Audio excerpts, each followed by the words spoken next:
همه جا میشن میگن این ماشین 500 اسب بخار داره با اون یکی 1000 اسب بخار، ولی واقعا اسب بخار یعنی چی؟ ماجرا برمیگرده به 300 سال پیش. اون موقع هنوز موتورهای بنزینی و دیزلی نبود، فقط موتور بخار بود. موتور بخار چیه؟ موتوری که داخلش آب بود و وقتی آب بخار میشد، بخار آب تحت فشار قرار میگرفت و باعث میشد که پیستون‌ها و چرخ‌ها به حرکت در بیاد، دقیقا مثل قطارهای قدیمی یا کشتی‌های بخار.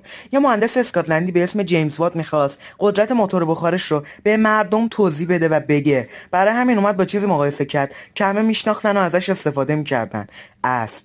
وات حساب کرد که یک اسب میتونه توی یک ثانیه وزنه حدود 75 کیلوگرم رو 1 متر جابجا کنه و بالا بکشه. همین شد تعریف یک اسب بخار. یعنی وقتی میگن یه ماشین 1000 اسب بخار داره، یعنی قدرتش مثل اینه که 1000 تا اسب وحشی با هم پشت ماشین باشن و هولش بدن. پس اسب بخار فقط یه عدد خوشنی، زبون مشترک بین قدرت همه ماشینا.